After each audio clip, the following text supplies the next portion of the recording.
Black Star Network is here. Hold no punches. I'm real revolutionary right now. Support this man, Black media. He makes sure that our stories are told. Thank you for being the voice of Black America, Roland. Stay black. I love y'all. All momentum we have now, we have to keep this going. The video looks phenomenal. See, this difference between Black Star Network and Black-owned media and something like CNN. You can't be Black-owned media and be scared. It's time to be smart. Bring your eyeballs home. You dig?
Hey, folks, today is Thursday, March 23rd, 2023. Coming up on Roland Martin Unfiltered, streaming live on the Black Star Network. I am live in Chicago, where I am doing several book signings for my book, White Fear, How the Browning of America is Making White Folks Lose Their Minds.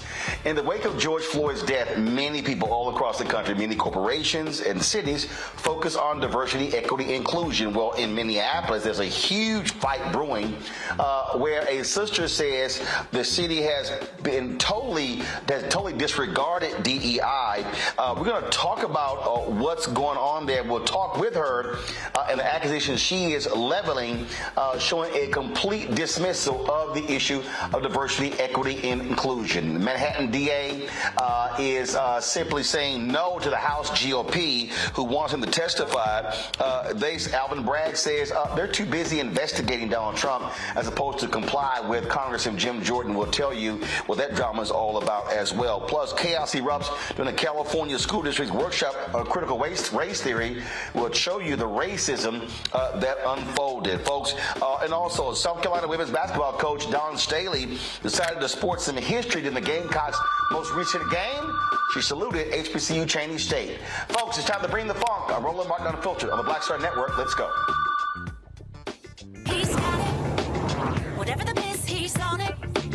Whatever it is, he's got the scoop, the fact, the find. And when it breaks, he's right on time and it's rolling. Best believe he's knowing. Putting it down from sports to news to politics. With entertainment just for kicks, he's rolling. It's on go, roll, y'all. It's Roland Martin, rolling with Roland now. He's funky, he's fresh, he's real, the best, you know he's Roland Martin now.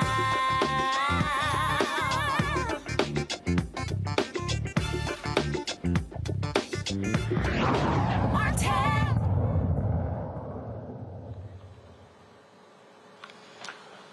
Well, the death of George Floyd took place 3 years ago, folks, in the city of Minneapolis. And the person who was in charge of DEI, diversity, equity, inclusion there, says the city simply is ignoring the reality of racism there. Tyeastia Green, the former director of Minneapolis Division of Race, Equity, and Inclusion and Belonging for the city of Minneapolis, says city officials there lack the commitment to address systemic racism under Minneapolis City Operations Officer Heather Johnston. Now, Green was hired in 2022, just 20 minutes before a news conference about Amir Locke, the black man who was killed by police attempting to serve a no-knock warrant. In a scathing 14-page memo, she highlighted the challenges she faced in her role and how her recommendations were repeatedly ignored, intentionally misguided on assignments, and had false claimants filed against her. She also called out two black council members, Latricia Vita and Andrea Jenkins, for lying about their lack of work and engaging in anti-black racism. Tyeastia Green joins us right now on Roland Martin Unfiltered. Ms. Green, glad to have you here on the show. And so when you talk about the lack of commitment, look, we've been very critical here about all of these corporations and cities and others not being serious about the diversity, equity, and inclusion. How long did it take for you to discover that clearly Minneapolis, in your estimation, was not serious about DEI? I think it only took the first day, Roland. The first day that I was on the job, they sent me to my office, which was windowless and mouse infested. So the first day I knew that they weren't serious about racial justice. The first month was when the MDHR findings came out, the Minnesota Department of Human Rights findings. And then after that was the same day was the CCO demand letter from the employees saying, hey, Minneapolis, y'all are racist towards black employees. And there were like 60 employees that went to the confirmation hearing of Heather Johnston to explain to city council that she was in fact racist towards them. So it didn't take long at all.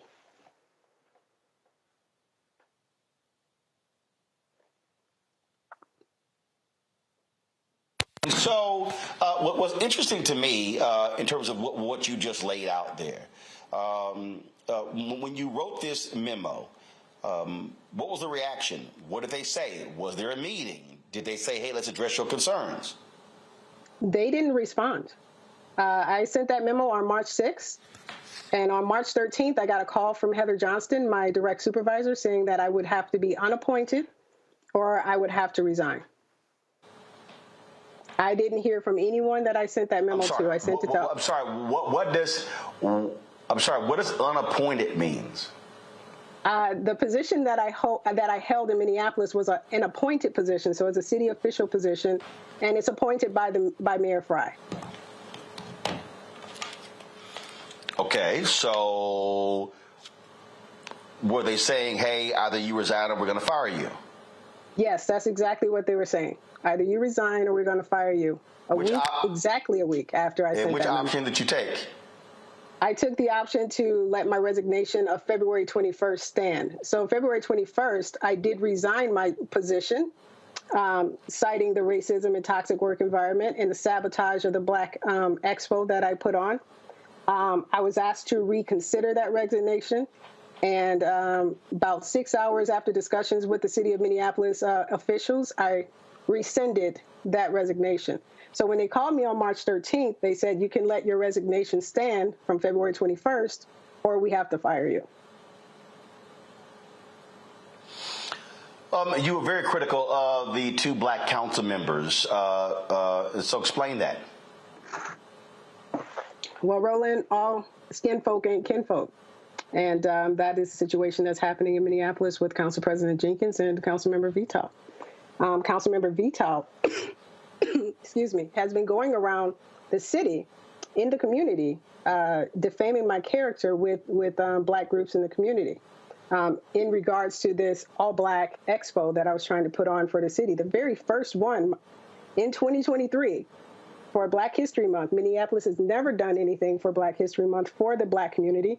And the first one that we do, Patricia Vital is out there discrediting the event, saying that I owned, the event planning company, that I paid myself $242,000, that I'm stealing money from the city. She started all of those lies within the community and within my workplace. What happens now? I'm going to live my life, Roland, but I'm going to make sure that the city of Minneapolis is held accountable for their toxicity and the racism in their enterprise. Do you believe that, this was, again, ground zero for so many people out here emphasizing and talking about DEI? Do you believe that this is indicative of the cities and corporations who we're already seeing some 36% of DEI jobs have been cut across the country? And so it seems that a lot of people just 3 years after the fact are pulling back on all of those big pronouncements they made after the death of George Floyd. Absolutely. There is definitely a backlash happening right now. You know how the pendulum swings when there's something, racial justice, we get something, and then the pendulum swings so far back that we're right back to where we were, or worse than where we were before we started. And so that's definitely happening around the country, where people are taking back their commitment towards racial justice after the murder of George Floyd. And Minneapolis is no different. And with the leadership of Heather Johnston and Mayor Fry, I fear that Minneapolis will be worse off in racial justice than it was before George Floyd was even murdered. Hold tight 1 second. I got to go to break. When we come back, I'm going to read to you the response the city of Minneapolis sent us with regards to your allegations. Folks, you're watching Roland Martin Unfiltered on the Black Star Network, live from Chicago. Don't forget, if you're watching on YouTube, hit the like button. Facebook, hit the share button. Also, please comment on our Black Star Network OTT app. Don't forget, you can download our app, Apple phone, Android phone, Apple TV, Android TV, Roku, Amazon Fire TV, Xbox One, Samsung Smart TV. If you're watching on Amazon TV, simply go to Amazon News, and you can watch our 24-hour, 7-day-a-week Black streaming channel right there on Amazon News. You can also say, Alexa, play the Black Star Network to hear the audio from the show as well. And so, and don't forget to support us in what we do. Your dollars truly, truly make a huge difference in the stories that we cover. And so please send your check and money orders to P.O. Box 57196, Washington, D.C. 20037-0196. Cash App, $ RM Unfiltered. Unfiltered, PayPal R Martin Unfiltered, Venmo RM Unfiltered, Zelle Roland at RolandSMartin.com, Roland at RolandMartinUnfiltered.com. We'll be right back.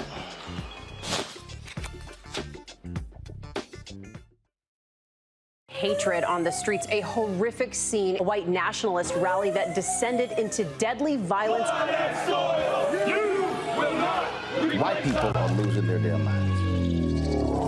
As an angry pro-Trump mob storms the U.S. Capitol, we've seen shooting. We're about to see the rise of what I call white minority resistance. We have seen white folks in this country who simply cannot tolerate black folks voting. I think what we're seeing is the inevitable result of violent denial. This is part of American history. Every time that people of color have made progress, whether real or symbolic, there has been what Carol Anderson at Emory University calls white rage as a backlash. This is the rise of the Proud Boys and the Boogaloo Boys. America, there's going to be more of this. Here's all the Proud Boys, guys. This country is getting increasingly racist in its behaviors and its attitudes because of the fear of white people. The fear that they're taking our jobs, they're taking our resources, they're taking our women. This is white fear.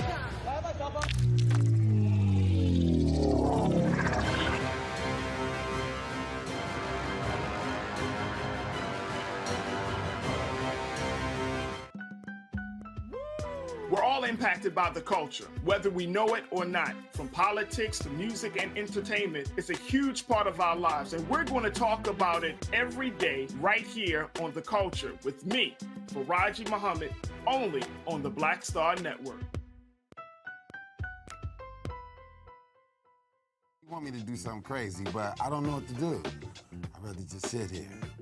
I'm Chrisette Michelle, and you're watching Roland Martin, Unfiltered. I mean, could it be any other way? Really? It's Roland Martin.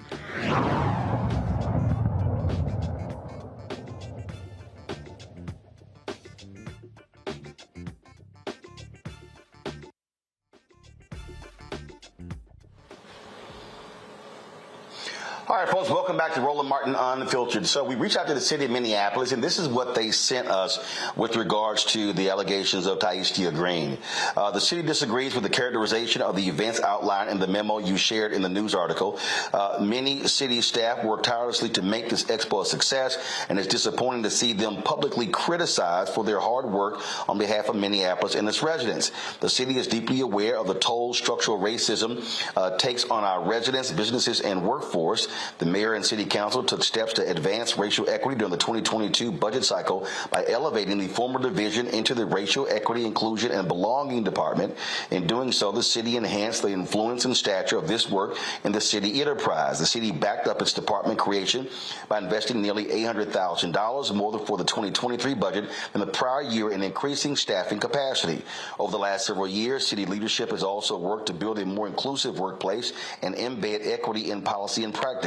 Just this year, the mayor allocated significant funding to develop anti-racist training curricula, and the city has already partnered with third-party experts to deliver anti-racist training sessions to city leadership. The city has also reformed its procurement processes in the last year to prioritize local vendors within the target market program. We have taken and will continue taking concrete steps to support the black community, especially when planning large-scale community events. The city auditor is undertaking a review of procurement processes underpinning the production of major events. As stewards of public funds, it's important the city follow processes that ensure public funds have public benefit, even if those processes can be complex.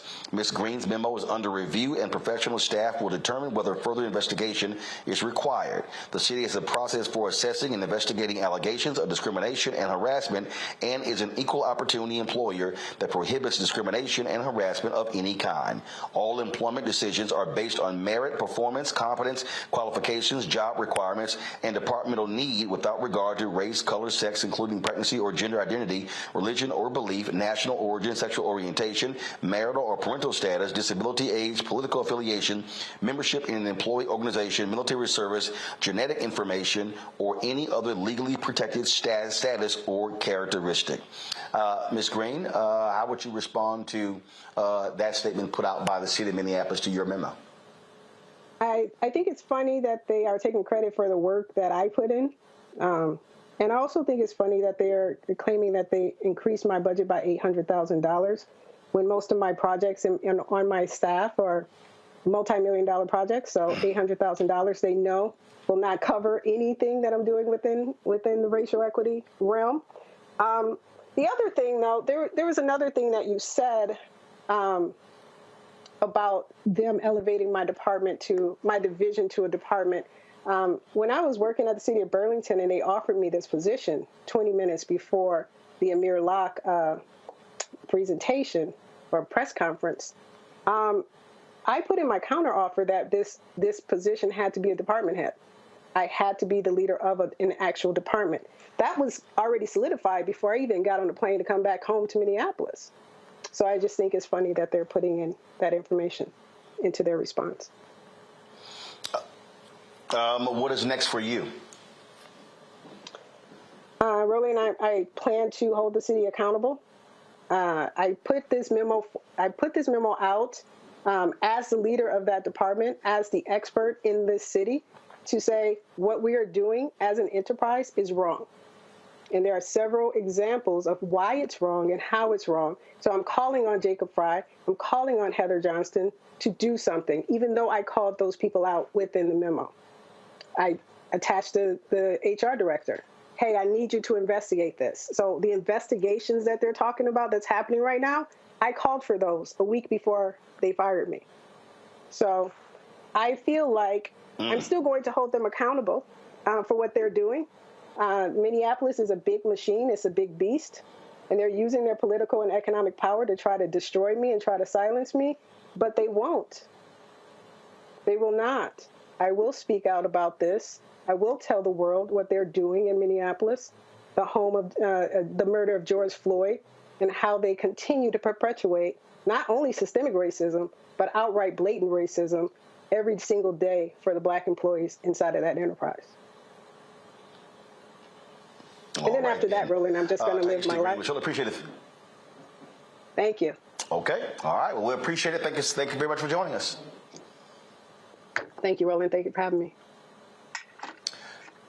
I'm bringing my panel, Dr. Greg Carr, Department of Afro-American Studies, Howard University, host of the Black Table on the Black Star Network. Reese Colbert, founder of Black Women Views, also has her own show every Saturday on Sirius XM Radio. Lauren Victoria Burke, who writes for the NNPA. Glad to have all three of you here.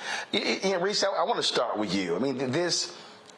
And look, people have heard, I'm sorry, my apologies, Erica Savage, founder of the Reframe Brain, my bad, read that wrong. Sorry about that, Erica. So, Eric, I'll start with you. This is the thing that I had been focused on, and it has been sort of driving me crazy. And I keep trying to explain to people that, and again, whether you believe what Ms. Green says or not, I'm speaking overall about this DEI thing. I literally was at a private luncheon here in Chicago where I was signing copies of the book, and I was talking about how most of DEI is bullshit. And if you look at the trajectory of the history to understand the whole deal, there were positions in the 70s, and if you read Ellis Cose's amazing book, The Rage of a Privileged Class, he talks about African Americans who were stuck in vice president for community affairs jobs. These were the Negroes who were sent to black events to hold up large checks in small amounts. You go into the 80s and 90s, and then it became the chief global diversity officer or the head of diversity. And then now all of a sudden with DEI is diversity, equity, and inclusion. And the reality is, even with the DEI jobs, 75% of all DEI jobs in America are white. So even in that job, which is supposed to be about diversifying corporate America, they still white. And so what this is it is a nationally, which is why, again, why I'm here signing copies of my book, White Fear. It is white culture dominating, white viewpoints dominating, and they still are not serious about this idea of diversity, equity, inclusion, and making sure that we have a piece of the pie. Oh my goodness, yeah, and that's the way that they've always wanted it to be, right? And you were talking about that number. I was reading something closer to 80% that chief diversity officers are largely white men. So when we're now starting to hear more about diversity, equity, inclusion, we can just think back to a clip that you played a couple of weeks ago where we had a lawmaker from my home state of Georgia using DE&I in an inflammatory way to say that the train derailment that happened in Ohio was because of DE&I funding that was not provided for the train, which absolutely makes no sense. But we see these terms, woke, we see the bastardization of these words in a way to really get the base riled up. It is a way to get those people who understand that the numbers are shrinking, that we're getting closer to 2040, 2050 when the demographics will shift, when there will be a white minority and a people of color majority. And so they are throwing as much gas, as much fuel as they can to the fire to make the shrinking base more upset and more aggressive towards any efforts that would actually make the country work better. So what Ms. Green has shared, unfortunately, with regards to an appointed position at the local level, and this is why, again, people should be involved in what is happening in their city. I'm thinking that not knowing what happened during the proceedings of bringing up this event to let the community know that these things were happening, that if there were enough ears to the ground, that there could have been pushback to ensure that not only was the event held at a proper time, but that it was, in fact, successful. And this is what we mean by holding people accountable. So we have to pay attention to these hot button issues, because these are things that flamethrowers continue to flow in order to make people more scared, but also bring the base out to vote. Lauren Burke, the city released, they said, released a report, they said that there was an investigation into all of this, and they said that that they cannot substantiate the allegations she made against Heather Johnston. The city released a 22-page investigation report conducted by the Green Espo law firm with regards to the allegation of the racist and toxic work environment. And then they said that there were some of the concerns were addressed. The thing that I keep, again, just trying to tell people over and over and over again, that the problem that we have here is that if you want to truly confront and deal with this issue, you have to deal with what is structural, and you have to deal with who is in power. That's what it boils down to. Who is in power?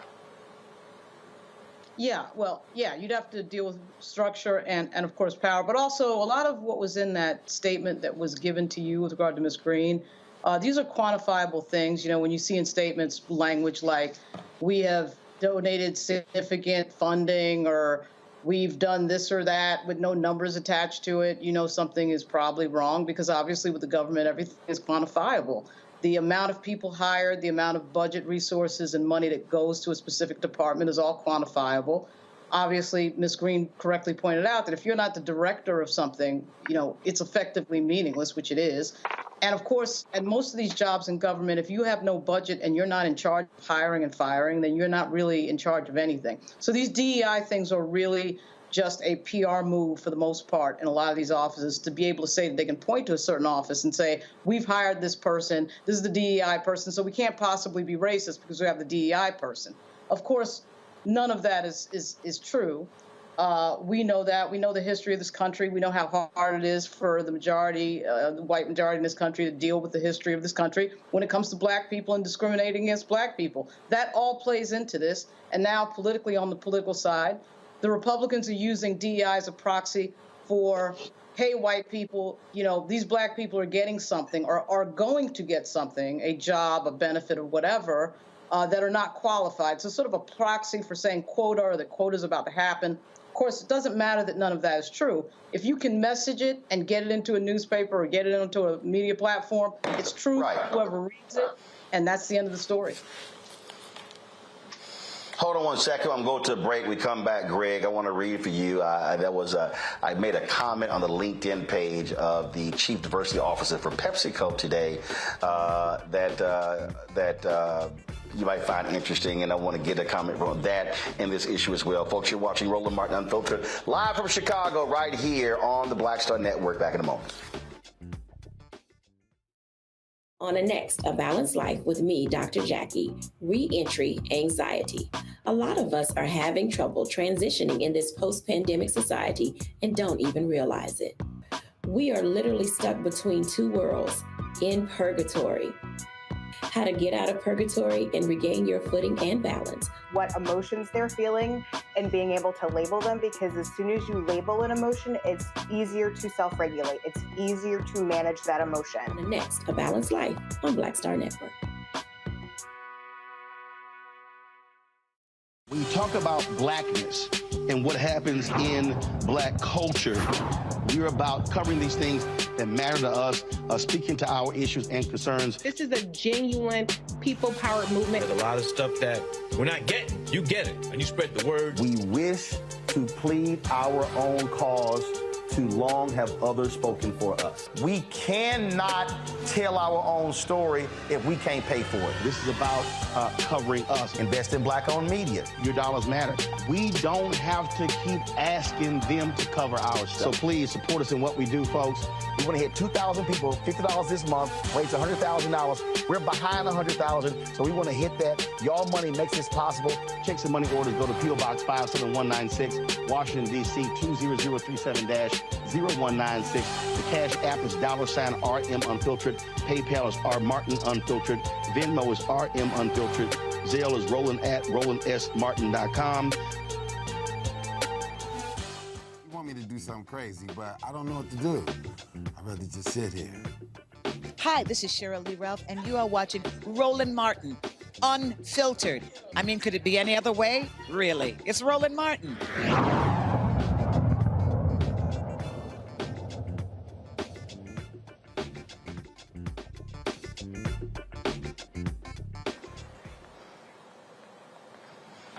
All right, folks, welcome back to Roland Martin Unfiltered here on the Black Star Network. So, Greg, today, Tina Bagalki, actually it was yesterday, who was the chief diversity officer at PepsiCo, posted this item on LinkedIn that I've responded to. And it said, at PepsiCo, we're continuing to raise the bar on talent and diversity by being intentional. It was great to sit down with Simon Mainwaring to discuss our DEI strategy, partnerships, programs, and policies that help us build on our rich history. We are on a journey, and I'm hashtag PepsiCo proud of our work to advance this critical effort to ensure everyone at PepsiCo feels valued, heard, and supported. Read more on this great conversation with Simon in Forbes. Well, I mean, I saw that, and the article's headline was PepsiCo pours intentionality into its DEI efforts. And I responded, Greg, by saying, well, what is that strategy? I've had zero success in dealing with PepsiCo. This is the same company that signed on as a founding sponsor of Quibi, along with many others, and they had zero metrics, no proven track record, and they shut down 6 months after they launched. Quibi sold out their $150 million inventory and had no data to show. PepsiCo would never give millions of ad dollars to a black-owned startup. All I've gotten is empty meetings with PepsiCo, and I have a proven track record, successful show, and the only black news and information digital channel. My frustration is echoed by many in the black-owned media space. We're tired of press releases, panel discussions, and social media posts. Success with DEI is judged by only one metric: direct deposits to help black-owned media scale up. I'll be happy to discuss this further with your team. See, Greg, I'm not into the performative. It's what are you doing? Where's our money? Hashtag where's our money? Hashtag black economic social justice. No, Roland, I mean, I think Lauren has framed this. This is all performance. When you say diversity, equity, inclusion, you're talking about performance. In fact, I don't know about maybe to find it in a split second, but the most recent issue of Forbes magazine has Melanie Hobson on the cover, and it's talking about diversity and equity inclusion in the C-suites, in the corporate suites. And she's got a project that she has launched to increase that. Hey, that's great. Let me add very quickly, performance. How does that benefit the masses of black folk? When you start talking about a black-owned, black-run, black content, progressive, liberation, grounded, black media unit, that's not something they're going to fund without pressure. And so, of course they're not going to respond to you. The only way they're going to respond to you is when we respond to you in enough numbers to scare them. They got scared 3 years ago. They got scared 2 years ago when people were out in the streets. And we know that Andrea Jenkins, who was the council chair there in Minneapolis, she was one of the 9 council members who voted to pledge to defund the police and use that money for public safety. Very quickly walked that back after, as Angela Porter, who's from that area, who's been on the Black Table many times, calls him crying Jacob Fry, the mayor of Minneapolis, who was so contrite in the wake of the George Floyd murder, vetoed a proposition to defund the police. And those council members had to, there he is, crying Jake. But again, they're not going to do anything you don't force them to do. Now, Sister Green, I think, is a victim of several things. Number one is activists typically don't get DEI jobs. She, as she mentioned, was in Burlington, Vermont for 2 years before she came home to Minnesota to take this job. And she left that job, and in the wake of that said, you know, she didn't feel supported in that job. Well, guess what, sis? No, you weren't supported. You weren't going to be supported. And so these same 2 sisters, Andrea Jenkins and Vital, who was on the board, on the council that she talked about in her memo, who voted to support that $435,000 investment in this festival, in this event, this Black History Month event that they had. Well, you're probably not good. You're not going to get any staff support to put it on. You're not going to get any support from the city because it's a window dressing job. But there are people in Minneapolis, small business owners who lost money, people in the community. My question would have been to her is, having been in a job like this in Vermont for 2 years, you know, don't you know when you go in, you're not going to have any support? What is your strategy to connect with the people who are swinging with both fists in Minneapolis and in St. Paul and have been doing it for years? This is you got to have guerrilla warfare in these situations. You've given us the model. You're not waiting on these people to give you the advertising dollars, even as you implore us to support you so you can do that battle. Meanwhile, you do the work. You do the work. This is the thing I think we often miss in these diversity equity. To the point that Greg just made there, Erica, and it's simple. Pressure. So it's very interesting. Pressure busts pipes. Pressure creates diamonds. The reality is, none of this is going to change unless we understand we have to apply pressure. This is not about being nice. This is not about being wonderful. This is not about sitting here presenting resumes. It is going to be pressure. And I would love for folks to say, oh, we did the right thing and y'all followed the plans, everything like that. But my experience has been, this is what it's going to require. And the thing about this is this here. Just like I made about the woman at PepsiCo. Okay, you're the head of DEI. You say that it's an imperative, it's important from the CEO. Prove it. And what we're talking about here, look at professional services. John Rogers, Arrow Capital, has been talking about this here. We talk about professional services. We talk about the studies that have been done showing the money these companies are spending on law firms, on bond firms, and on and on and on. Not just construction. They're spending millions upon millions, and we're getting locked out. And I keep saying to black people, we cannot be silent about it. And this is what I also keep saying to our black civil rights organizations, specifically the NAACP, National Urban League, Ribbon Sharpton's National Action Network, Rainbow Push Coalition, and all of them. I don't care who you are. When we are targeting corporations, business folk need to be leading the negotiations, and the civil rights groups operate as the allies, because the business folks, we think in terms of multiple millions and billions. So Wells Fargo recently announced a $50 million commitment or donation to the NAACP.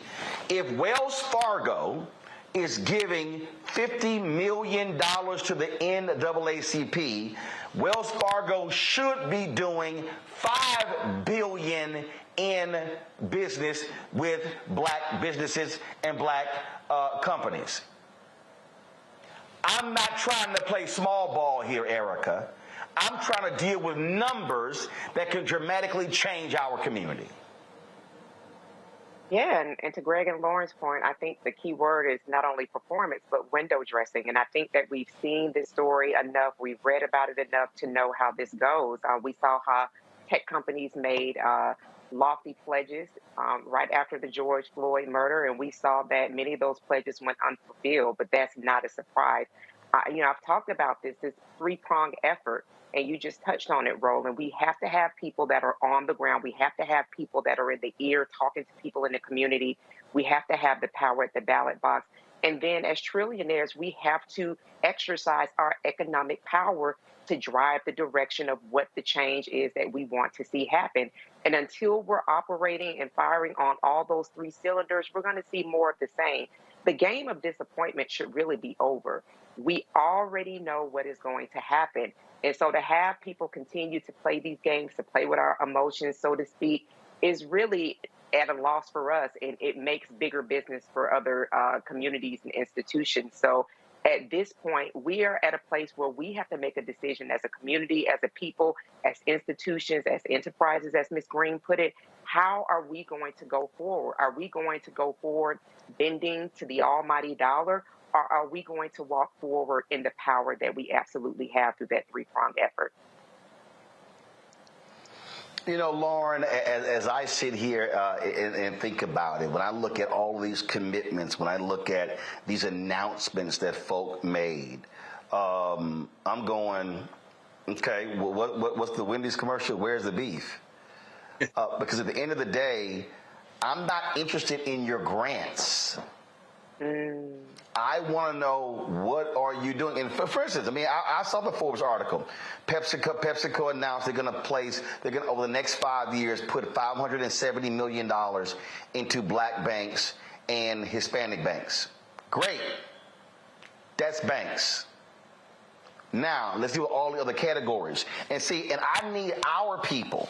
I need everybody, people who are watching, Lauren, and I hear the folk. Oh, man, all you sitting here is caring about yourself. No, we got to be able to change the economic paradigm of existing dollars.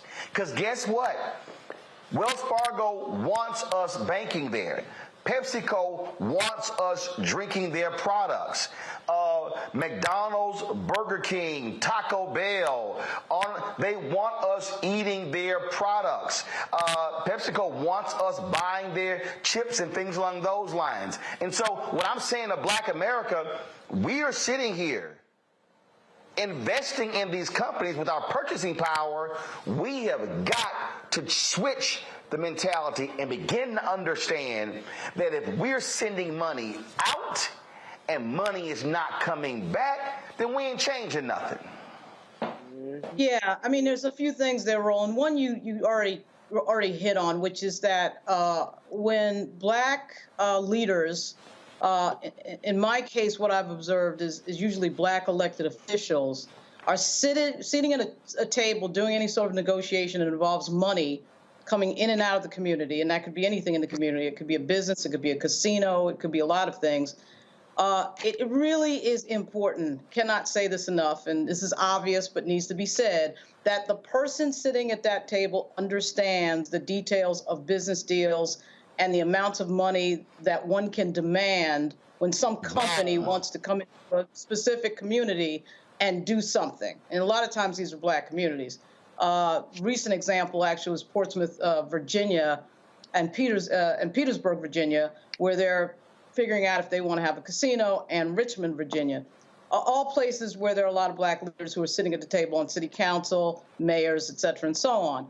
And if you don't have somebody at that table when that negotiation happens that is specifically making specific demands about where that money is going to go when that money starts getting made at a place like a casino, but it could be another business as well, there are going to be big mistakes, multi-million-dollar level mistakes, and it happens all the time because typically people who come into elected office are not typically business people who deal with millions and millions of dollars. And that type of mistake has happened in the black community a lot on big levels. And you know, it can't be said enough that money and leverage that we have in the community with our buying power has got to be somewhere in the conversation. It all really comes down to who leads that conversation in the moment of truth in some meeting someplace. And I cannot tell you how many times these types of issues have been messed up by people who took poli-sci at some liberal arts school instead of taking, you know, the MBA class or a business class, and they end up in elected office as the mayor or somebody in the state senate or whatever it is, having absolutely no idea what they're doing in a business discussion. And that has cost the community, has cost the Black community millions and millions of dollars.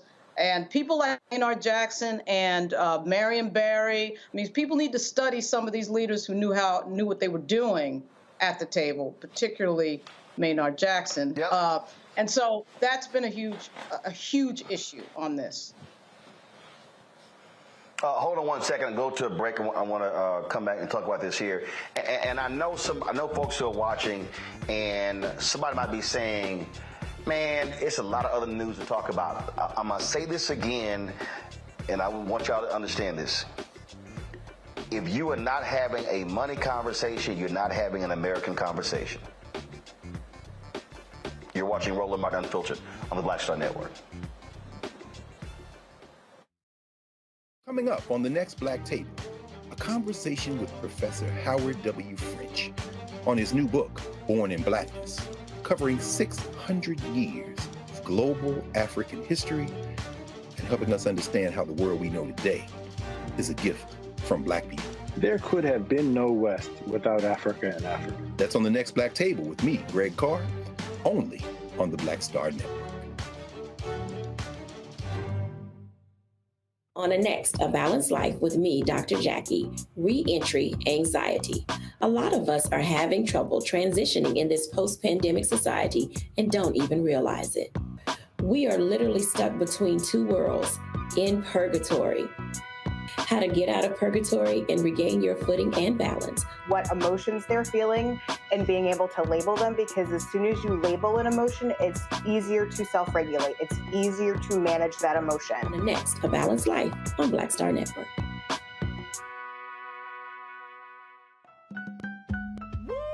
We're all impacted by the culture, whether we know it or not. From politics to music and entertainment, it's a huge part of our lives, and we're going to talk about it every day right here on The Culture with me, Faraji Muhammad, only on the Black Star Network. I'm Deborah Owens, America's Wealth Coach, and my new show, Get Wealthy, focuses on the things that your financial advisor and bank isn't telling you, but you absolutely need to know. So watch Get Wealthy on the Black Star Network.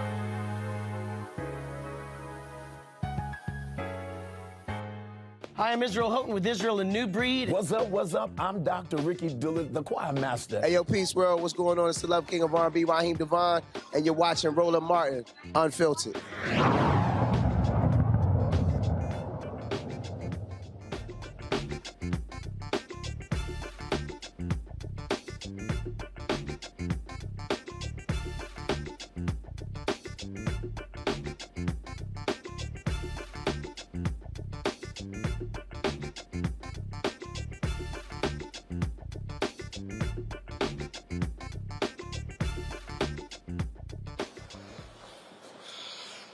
All right, welcome back to Roland Martin Unfiltered. So here's, I need people to listen. I need the people to listen to what I'm about to tell you. In the wake of the death of George Floyd, Black institutions across the board saw a dramatic increase of donations. Black Lives Matter, $90 million. The NAACP, upwards of $150 million. $100 million to the National Urban League. And NAACP, Legal Defense Fund, Lawyers Committee for Civil Rights Under Law, all of these groups. HBCUs. I mean, we could go on and on and on. But I need people to listen to me when I give you some numbers. A lot of y'all got bent out of shape with the $90 million that was given to Black Lives Matter. Man, what they doing with the money? But y'all did not have that same fervor when corporate America actually committed anywhere from 50 to 60 billion in the wake of social justice. Let me repeat that. A lot of y'all had smoke for Black Lives Matter, but y'all was silent about the 50, 60 billion, but you had a lot of smoke for the 90 million. See, it's interesting to me, Greg, and this is to the point that Lauren just made there is a critical point. If we are going to change the paradigm, you've got to have people sitting at the table. And you've heard me say this, why I keep saying to these HBCUs, damn it, stop letting people negotiate media rights deals. Stop letting them negotiate pouring rights deals. Stop letting people negotiate apparel deals. And all you end up with is merchandise and social media posts and not millions of dollars when Michigan, Texas, Texas A&M, Ohio State are pulling down crazy amounts of money. Stop letting companies come to HBCU campuses with various initiatives and dangle internships when what HBCUs should be doing is extracting millions of dollars in investment into their programs. We have got to have people sit at the table who understand how to negotiate big numbers, as opposed to what we have is, in too many cases, big egos. Absolutely. Right. I think that last part, what you just said there, really brings it all home. We have to be able to do that, but that means there has to be a we. There is no we, brother. Segregation forced us into a we. So, it's interesting when you look at HBCU boards of directors, boards of trustees, and so forth. Prior to the end of apartheid, many of these people were business people in Black communities. Many of these people were people who knew how to build a business, run a business, and deal with Black people. They loved Black people, but let's be quite frank, they were also relying on Black people prior to the end of apartheid. What we see today is individual Negroes, many of them pets and successes in the white world. If you look at corporate America, according to this recent Forbes magazine article, the Standard & Poor's top 500, maybe 85% of the Standard & Poor's top 500 companies in the United States have some Black representation on their boards of directors, but about 3.2% of those companies have Blacks in senior executive roles. So they sprinkle a little diversity, equity, inclusion, but it doesn't do anything for us. See, when you're looking at a Roland Martin, you're looking at somebody who is a successful businessman, but also has a mentality that you're trying to do something for the race. We can't make the assumption that these individuals are trying to do something for the race. Even when they're trying to do something for the race, they're doing it in a capitalist system. You're absolutely right. You're talking about America, you're talking about the world system, you're talking about capitalism. And guess what capitalism doesn't do? It doesn't do charity for people who might be an actual competition for it. So, I was talking to my students today about the WNBA. They were saying, well, the WNBA, why don't people support the WNBA? I said, have y'all ever heard of ABL?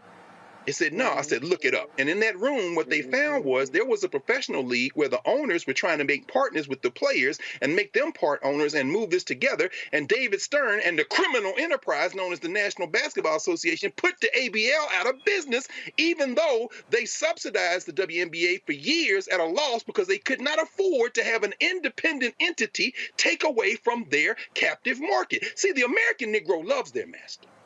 And because you love your master, you won't turn around and support something like Black Star Network, which means the people have to support it. Woodson taught us this lesson.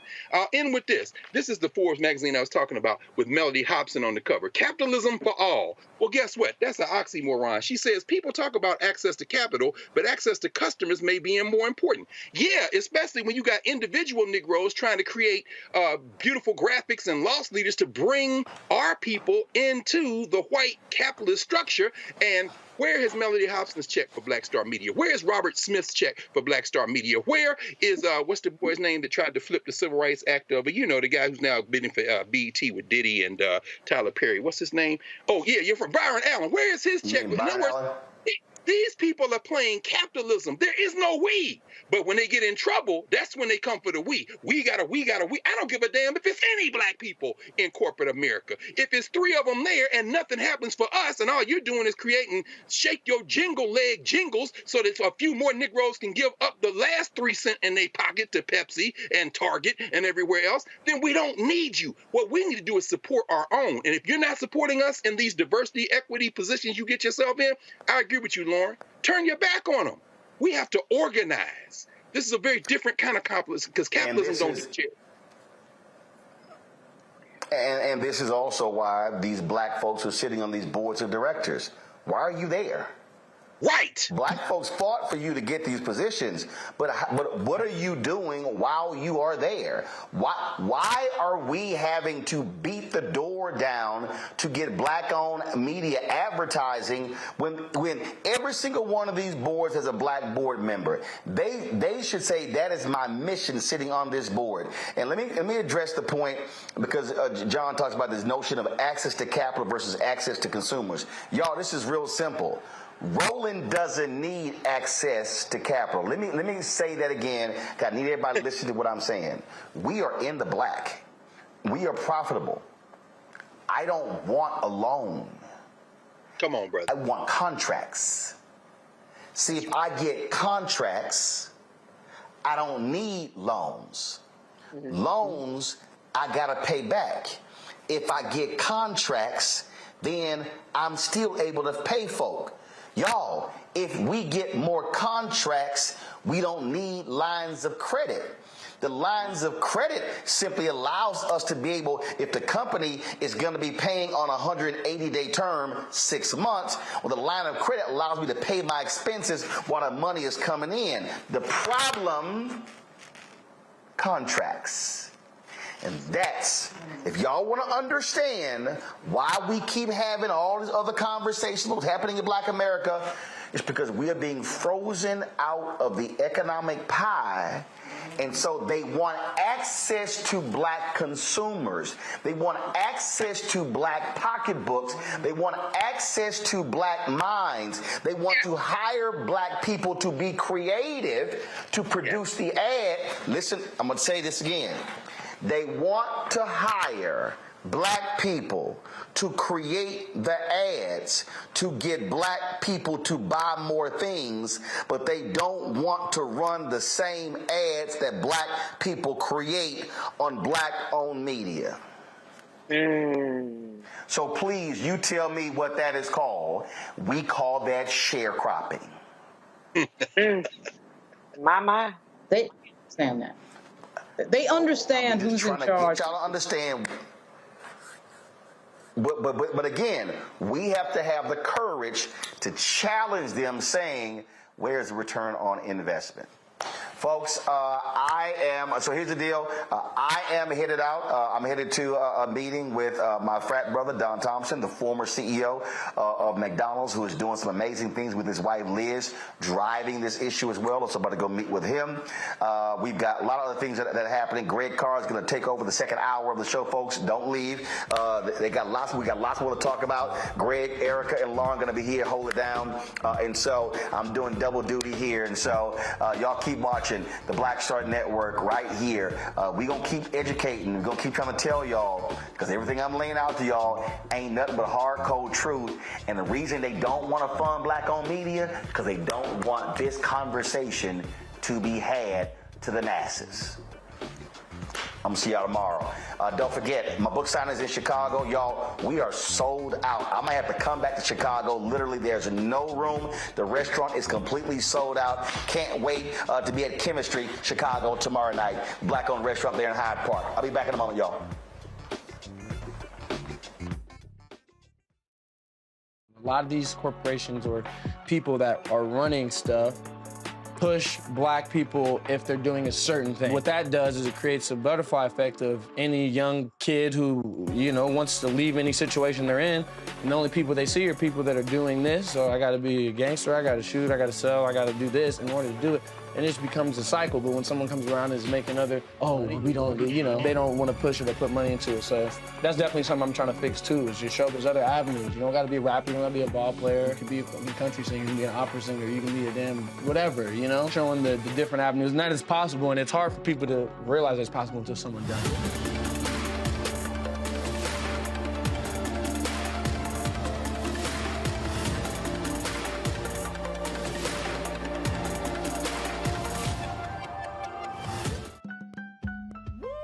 We're all impacted by the culture, whether we know it or not. From politics to music and entertainment, it's a huge part of our lives, and we're going to talk about it every day right here on The Culture with me, Faraji Muhammad, only on the Black Star Network. Hi, I'm Dr. Jackie Hood Martin, and I have a question for you. Ever feel as if your life is teetering and the weight and pressure of the world is consistently on your shoulders? Well, let me tell you, living a balanced life isn't easy. Join me each Tuesday on Black Star Network for A Balanced Life with Dr. Jackie. We'll laugh together, cry together, pull ourselves together, and cheer each other on. So join me for new shows each Tuesday on Black Star Network, A Balanced Life with Dr. Jackie.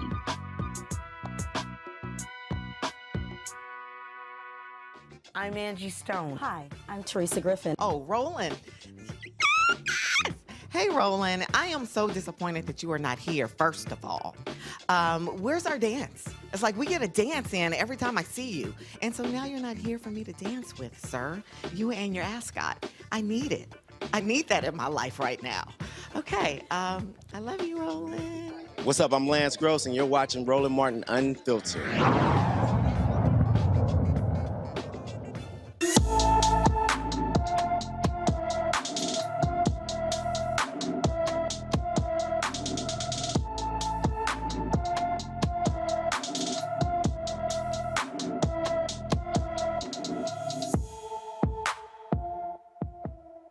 In our Black and Missing segment tonight, we are talking about Tevin Powell.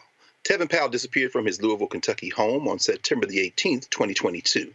The 16-year-old is 5 feet, 6 inches tall, weighs 160 pounds, with black hair and brown eyes. Anyone with information about Tevin Powell should call the Louisville, Kentucky Metro Police Department at 502-574-7111. Let's turn our attention to the state of New York. In fact, more specifically, the Isle of Manhattan, and a brother who is making headlines because he's just doing his job, Alvin Bragg, who is, of course, the district attorney in Manhattan. The Manhattan DA's office tells 3 House GOP committee chairmen to stay in their lane. Let's see now that we have writing on Alvin Bragg, General Counsel Leslie B. Dubeck penned a letter to the representatives saying that the Republican chairman's request in an unprecedented inquiry into pending local prosecution. You've probably been looking at Jim Jordan and others who are trying to get Alvin Bragg to testify before Congress. Apparently they don't understand how government works. Dubeck's letter is in response to a letter that the GOP chairman sent to Bragg earlier this week seeking information about the Trump case and federal funding for the DA offices that the DA office receives. She said that Bragg's office would not allow the congressional investigation to impede New York from them exercising, quote, New York's sovereign police power. There we go. The right wing likes to talk about federalism, except when they want to use the federal government as a cudgel. She did inform them that they would prepare a letter describing its use of federal funds. Bragg's office wants to meet with committee staff to understand the precise information they seek, which can be shared within, quote, constitutional obligations. Lauren, you've covered the Hill. You've covered a lot of political backs and forths in many different state houses and federal state houses. What the hell is Jim Jordan asking Alvin Bragg? And how would you advise the Manhattan DA's office to respond to this? Well, I don't know that they need any advice. Their response was what I suspected it would be. As somebody who was born in the Bronx, it was not unfamiliar. I only wish that Robert Morgenthau was still alive. When I was a little kid, he was the DA of Manhattan. in the 1970s. I think he passed away just a few years ago in 2018, 2019. This is the type of outrageous, ridiculous, arrogant request that somebody like Robert Morgenthau would have really slammed down. I think Alvin Bragg's office was being very polite. I know a lot of the media is like, ooh, it was a strong response. Well, I'll tell you what, if that was Cyrus Vance in there or Morgenthau, it would have been even stronger. There's this air with Jim Jordan and a lot of these Republicans that we have in Congress now of, you cannot boss us. You cannot tell us what to do. We tell you what to do. We tell you how it's going to be. We dictate the pace. Nobody can ever tell us anything. That was the same air that Donald Trump had, which is, it is an arrogant vestige of white supremacy. This idea that how dare this black DA be telling us what to do? How dare we have to listen to his, guidance in any way, shape, or form? He's never going to boss us. So they're flexing to their supporters, and they're sort of carrying this idea that nobody can ever tell us what to do. There is no authority over us. We get to tell Alvin Bragg to come hither. It is all complete nonsense. Complete, unadulterated, clear nonsense. And they'll do it until somebody slaps them down, which is typically a court or another lawyer or somebody else in authority that understands this is all nonsense. But in fact, they do need to be slapped down, or they just get bigger and more bold and more arrogant. And that's what you just saw. Absolutely. Absolutely. It's interesting to hear you say that, Lauren. Certainly they could be slapped down. And the voters to keep returning these people to office, even though they're doing nothing for their constituents, nothing for their districts. Jim Jordan hadn't passed a piece of legislation yet, and yet he's got time to do all this. I'm wondering, Erica, as somebody who has literally worn the uniform of the United States and has been threatened with being put in harm's way to defend this country, I wonder if you have any thoughts about how this erodes the morale of people who have real needs in this country. And while they are waiting for people who they elected to return something to them by way of our tax dollars, they have to turn on the television, and sadly, some of them watch Fox and other places where they're deluded and they think these people are fighting for them, and they see this kind of shenanigans. Meanwhile, their lives continue to erode. I mean, any thoughts on this back and forth and what it does to people who are just trying to live their lives and wondering why Congress never does anything in moments like this, except things like this? Sure. So to the first point, the question that you asked me, I think that this is kind of the really built into the fabric of this country, in that it goes to show that white nationalism is in fact global, and that the notion that it is supreme is definitely laughable.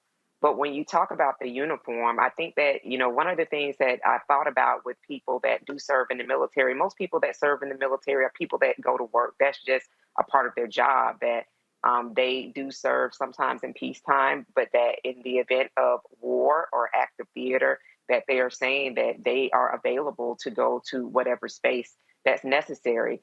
But on the face of it, again, this is built into the fabric of the country. And I think that, when we look at historically over the past couple of elections, this is what Republicans have not only said that they would do, but they actually published pieces to say that this is what they're going to do. So it continues to go back to what are we going to do in response to that? We can't just do anything. That, the son of a Klansman would go on to his social media channel of choice and use language like calling District Attorney Bragg an animal really is par for the course. It goes back to what white nationalism is, and that it continues to be dogged in its whole apparatus to make itself supreme, which it shall not, never will be, and won't. And it isn't. So to people who are going about the business of working every day, a part of our work is to ensure that our present and our future has a better space than what we're facing right now. And it goes back to that three-pronged attack, but it also does beg us to be more conscious about what we can do in some of the time that we do have available, because Republicans did promise this level of chaos. And so we've got another year and a half to go until at least on the congressional side, well, the House side rather, to make a decision about who's going to return to Congress. And unless people want to see more of the same, we're going to see the same thing unless we actually exercise some of the power that we have if we don't have the ability to be on the ground, which is to go to the ballot box and ensure that unless in cases of gerrymandering, that we are able to have individuals in the office that do speak for us. Absolutely. Well, let's turn, speaking of the ballot box, let's turn to elected officials in the extremely gerrymandered Magnolia State, Jackson, Mississippi. In Jackson right now, there has been a commission put together which has only one black lawmaker and 9 whites to negotiate the final version of a bill that would expand the territory of a state-run police department inside Mississippi's majority black capital city. Lieutenant Governor Delbert Housman and House Speaker Philip Gunn, both Republicans, finished selecting the senators and representatives to work on the final versions of the bill. The committee has 8 white Republicans, 1 white independent, and 1 black Democratic House rep, Representative Earl Banks, as a negotiator of Jackson. I may have a little bit of a voiceover, but Mississippi's Republican-controlled state house passed the bill to expand areas patrolled by the state-run Capitol Police in Jackson and create a new court system with appointed rather than elected judges. Now, Banks, of course, voted against the bill. The negotiators face a deadline to finish their work by next week. The Senate voted to expand Capitol Police territory to the entire city, but the House voted for an expansion only into relatively affluent shopping and residential areas. When we come back from our break, we're going to ask Erica and Lauren their thoughts on this revived White Citizens Council in Mississippi as they try to take over the city of Jackson. So we'll be back in a moment here. You're watching Roland Martin Unfiltered on the Black Star Network. We'll be right back.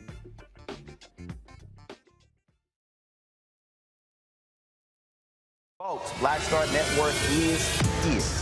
Hold no punches. I'm real revolutionary right now. Support this man, Black Media. He makes sure that our stories are told. Thank you for being the voice of Black America, Roland. Stay black. I love y'all. All momentum we have now, we have to keep this going. The video looks phenomenal. See, this difference between Black Star Network and black-owned media and something like CNN. You can't be black-owned media and be scared. It's time to be smart. Bring your eyeballs home. You dig?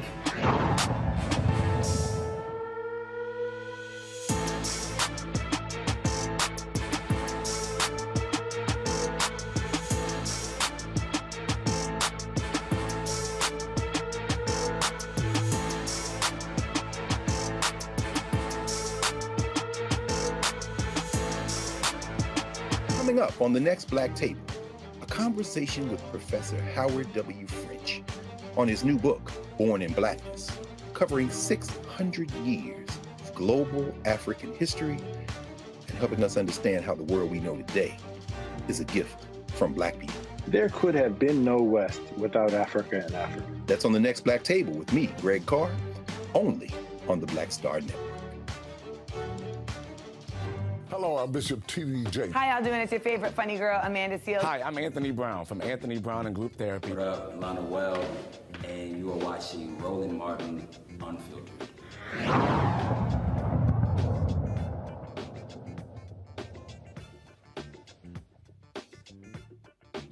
Welcome back to the Black Star Network. Remember to support the Black Star Network across all your platforms. Tell your friends to get in here now. We got to support each other as we do this work.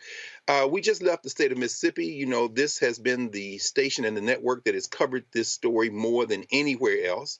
We've had the mayor of Jackson on, Chokwe Lumumba, have had city council people on, have folk organizers who are on. Erica, thinking about this question of Jackson, and now they've put this commission together. Of course, they were trying to get at the federal dollars for the water to fix the water, and now here they are trying to create their police force inside the borders.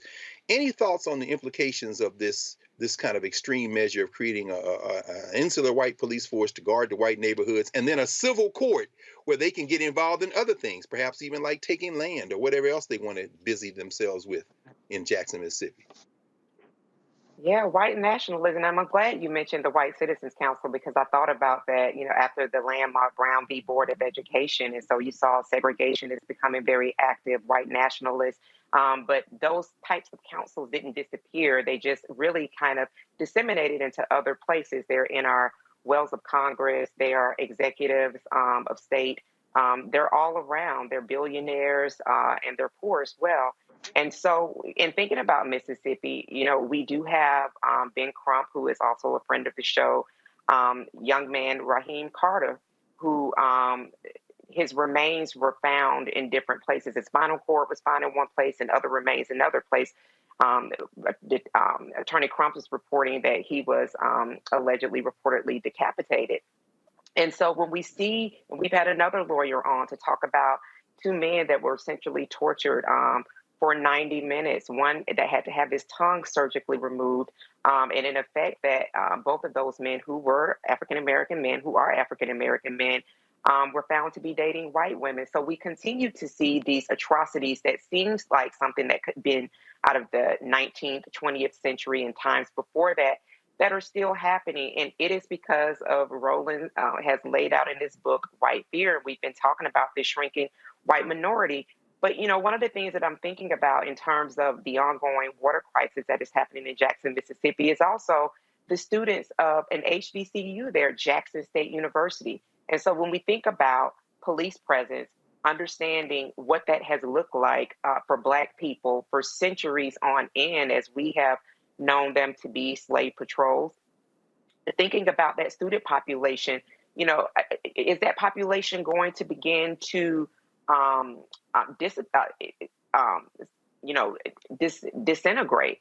Are we going to see Jackson State not be what Jackson State has been in the past because parents are in fear of sending their children there? Raheem Carter was a 25-year-old young man who ran to the police for help in fear of white men that were following him. So, as we look at Mississippi and looking at it and what it is doing, it is also spreading a message. It is telegraphing a message of what a lot of people are wanting to see across these United States of America. So I think that, as we continue to report on these stories, talk about these stories, these are things that people should be, no matter where they're living, what part of the country, as Malcolm X said, everything below the Canadian border is the South. No matter what area of the country that we find ourselves in, these are things that we should be looking at and being very, very concerned about seeing these things replicated in our specific areas. Absolutely. And it's funny you say that. I mean, parents worried about safety. We heard Mayor Lumumba say that, Jackson State does not have its own water system, whereas they have created water systems for the hospital, for the district where the state house is in Mississippi, all this being apartheid. And then there's the class element, Lauren. It's interesting in the reports that we've been reading. Representative Banks, who was on the commission, said, I've heard from doctors, I've heard from lawyers, I've heard from retired people. People want more protection than they have now. How does class play a role in this? How does starving the city of resources? Jackson Police Department is terribly overburdened and short-staffed. I mean, how can we govern in a Black city surrounded by these white legislators who've just decided they're just going to run amok until, as you said in the previous story, somebody stops them? How do we move through this and make some progress? It's really difficult, particularly in Mississippi, because Mississippi is one of the poorest states in the United States. It's like 20% of Mississippi is below the poverty line. I'm really surprised that a lawsuit hasn't straightened some of this out over the years. That never seems to happen. The allocation of resources is obviously based on some sort of racist paradigm, and everybody can see it. When you have in Mississippi, 38%, almost 40% of the population is Black, but in Jackson, it's like 80% Black. And so it's a pretty amazing thing. I thought one of the most interesting things that you said in the read, in the open to the story that they're demanding, is this idea of appointed but not elected judges. Of course you would have to want appointed and not elected judges when you have a population that's 80% Black, because if the Black people were making the decisions, which of course they're, functioning in this world where that that of course, don't want that to happen, they would have, of course, all the control over elected judges and any other elected officials for that matter. So there really isn't anything new here. I mean, this is Mississippi. This is the Mississippi of the 1920s, the 1930s, the 1800s. I mean, it's the same Mississippi it's always been. And other than the words from Nina Simone's song, Mississippi Goddamn, coming into my head, I really don't have that much of an answer for it. It just is. I've only been to Mississippi. I've been to Mississippi a few times, just going to Tunica for Benny Thompson's retreat. But other than that, I don't know too much about Mississippi other than the history that we all know, the reality that we all know. That has been some of the worst realities for African Americans in the United States, something that is never completely faced, something that is never completely looked in the eye of. And the way it's going, we don't seem to be getting too much closer at getting them to look in the eye of their own history. So it just repeats itself. As I don't need to tell Dr. Carr, it repeats itself. No. I mean, I think you're right, Lauren. I mean, I've been to Mississippi many times. I love flying into Medgar Evers Airport and sitting in the history. You're surrounded by it, and we know that history isn't in just books. The people fight. There's a new book, Jackson Rising Redux, Callie Akuno and Matt Meyer. We know that Mississippi is not going to take this land down. Certainly not the black folk in the city and in the state. Another sister who has been on these airways many times, Rukia Lumumba, the sister of Chokwe Lumumba, the mayor. Of course, their parents, of course, Nubia and Chokwe Lumumba, who the previous mayor. There will be lawsuits. There will be fights. In fact, both of them are lawyers. In fact, Chokwe and Rukia. Let's move to another battleground for a few minutes. We're going to go out to California. This is actually, since we've been talking about Mississippi, the South in my tongue would pronounce this Temecula Valley, but it might be Temecula Valley. But at any rate, it's in California, and we're looking at critical race theory. We just saw what happens when black people speak publicly about critical race theory, and we also know that conservatives are trying their best to erase black history for the last few years. In fact, they've coined banned critical race theory, or as they might call it, CRT, which is not taught in grade schools, by the way, as their rallying cry. Well, during this year's Conservative Political Action Conference, also known as CPAC and some other names we won't repeat here, one woman clarified what she thought should be taught in schools.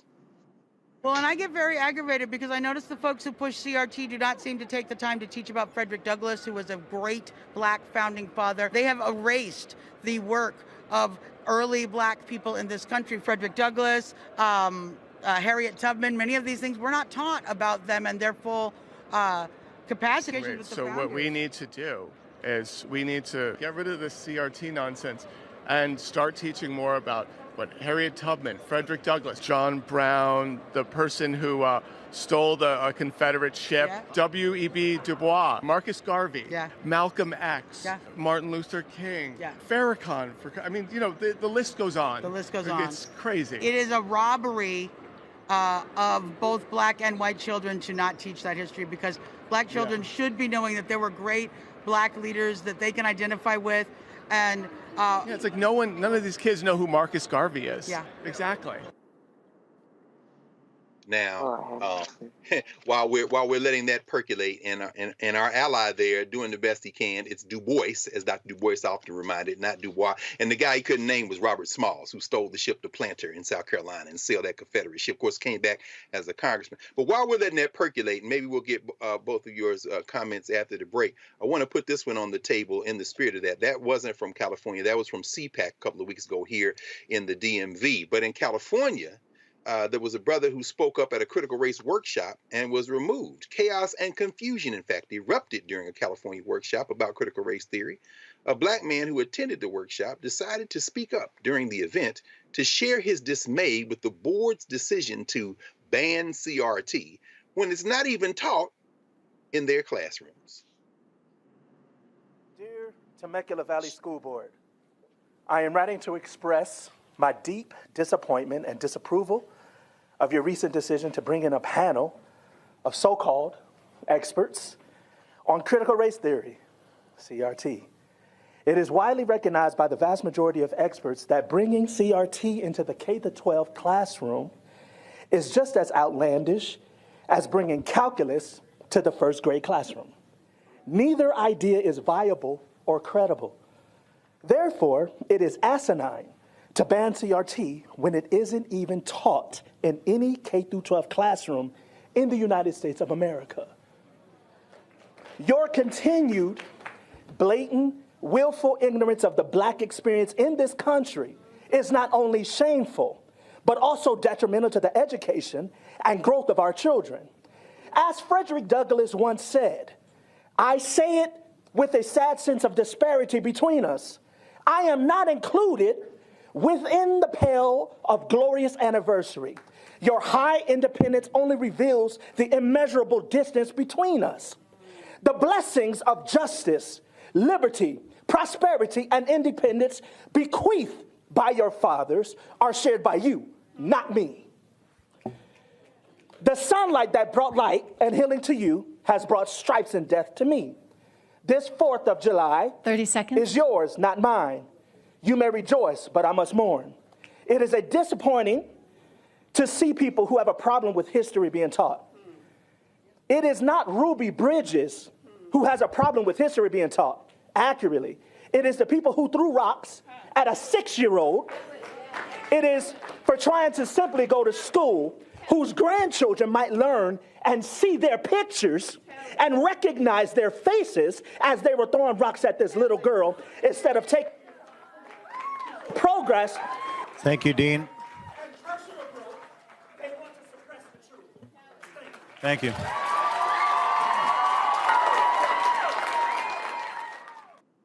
Shortly after sharing his thoughts, the Black man said a white woman told him to leave the country. That's when Joseph Komorowski, the school board president, gave him a warning instead of asking the woman to leave.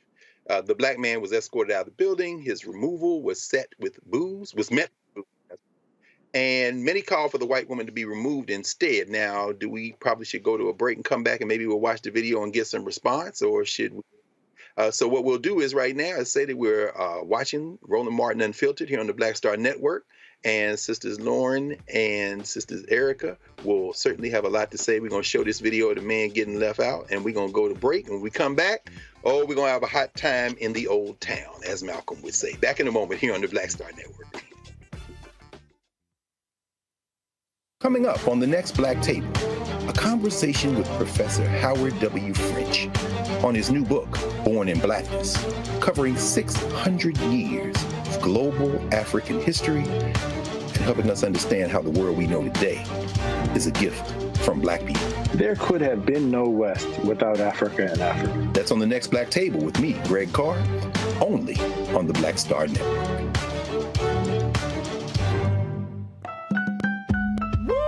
We're all impacted by the culture, whether we know it or not. From politics to music and entertainment, it's a huge part of our lives, and we're going to talk about it every day right here on The Culture with me, Faraji Muhammad, only on the Black Star Network.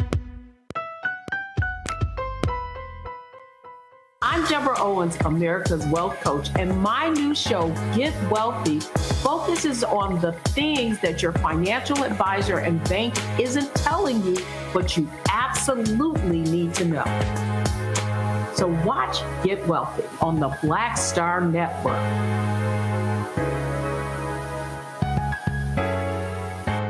Hi, I'm Dr. Jackie Hood Martin, and I have a question for you. Ever feel as if your life is teetering and the weight and pressure of the world is consistently on your shoulders? Well, let me tell you, living a balanced life isn't easy. Join me each Tuesday on Black Star Network for A Balanced Life with Dr. Jackie.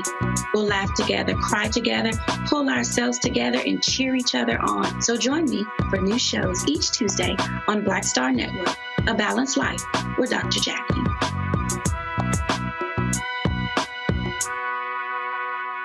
What's up, y'all? I'm Will Packer. Hey, everybody, it's your man, Fred Hammond. Hi, my name is Brescia Webb, and you're watching Roland Martin Unfiltered. Ow. Well, I like a nice filter usually, but we can be unfiltered.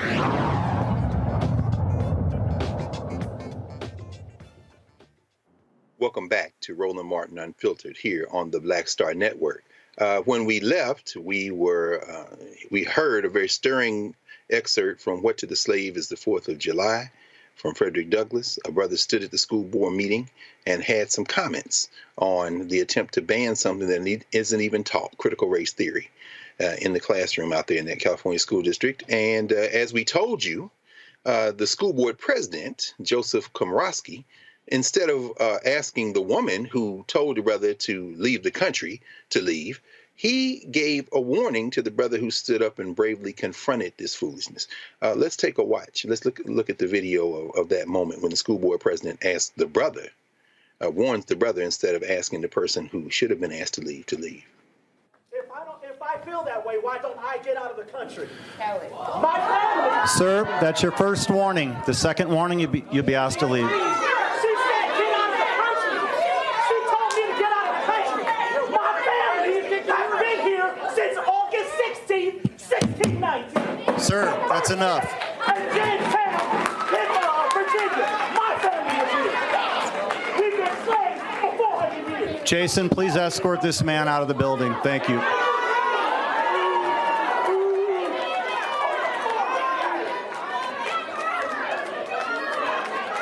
If you would like, the whole auditorium can leave. That's the way we're going to conduct. Joe, that is Joe. We need order in the building, or I'll let everybody leave. I object to that. All right, if this 10-minute woman recess. said that to him, 10-minute recess. She needs to be excused.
Well, my friends, what did we see there? Between that Instagram video and then looks like Joe there, Joe Komorowski, as he tucked in his manhood and began to stand, looks like he read the room. The sister on the end was like, hey, you need to put her out. Now, the 5 council members on the left seemed to sit there and pray for law enforcement. The sister showed up in there. But can somebody please, Lauren or Erica, just please, what were we looking at? And we're like, what is this climate? Looks like the audience was really with the brother, but then again, it was kind of hard to decipher. Lauren, what you think about it? Well, we're looking at a few things. We're looking at social hierarchy. He picked the white woman over the black male, no surprise, when he could have very easily have said, okay, both of you need to leave. You know, in fairness to him, he may not have heard what the woman said. Of course, the woman in the audience yells up at him and tells him what the woman said. He can clearly hear what the black male said because the black male's yelling at him. Salute to that guy, by the way, who's from Virginia. My mother's from Virginia. We need more guys like him in Virginia. But anyway, there's some social hierarchy. I think we're also seeing, you know, in a more general sense, a sort of growing trend in this country of an inability for people to listen to people who they disagree with and be civil while they're listening to people they disagree with. In my line of works in the government, whether it was the federal government or the state government in New York or Virginia, I've had to be in many meetings where I was listening to people I did not agree with. I sat there, I listened, it was civil. I lived, they lived, the world didn't end. I'm sure, Erica and Greg, you probably saw in the news recently, Stanford Law School had an incident with a conservative judge named Kyle Duncan. He came at the request of the Federalist Society which is, of course, a very conservative group, whether it be the student group or the national group, a very conservative group. He was shouted down and kind of ran out of the, he was run out of the room. He wasn't really allowed to talk. They shouted him down. I'm not a big, fan of the Federalist Society. I thought it was totally wrong. I think you're in school to hear people's opinions. You're in school to learn things. You shouldn't feel so sensitive about somebody who may disagree or hearing somebody who may disagree vehemently with that you can't hear it. There's that famous scene, Erica and Greg and Malcolm X, where Malcolm X is coming out of the school. I don't know whether that's real or not, whether he probably did, I'm sure, address many colleges and universities. But I thought it was interesting, and the white woman comes up to him and says, what can I do as a white woman who believes in justice? And Malcolm, Denzel Washington playing Malcolm turns and says nothing. I don't know if that ever actually happened, but I thought to myself looking at that scene and also thinking about the James Baldwin video. I think he's at Oxford, and he has that famous argument with William F. Buckley. Baldwin basically beats Buckley at that argument. Everybody's listening. Everything's cool. We have a growing thing in this country now, though, of people not being able to listen to things they don't want to hear and shouting each other down. And that's primarily what I think we just saw there, what Jonathan Haidt refers to as the coddling of the American mind. I think it's a growing trend. I think it's a dangerous trend, quite frankly. Even in cases where, people are saying things I don't agree with, I do think it's dangerous, particularly in academia. But this is a school board meeting. We're seeing this level of contentiousness in these school board meetings. I understand that we understand that CRT is a fake convention. People understand that.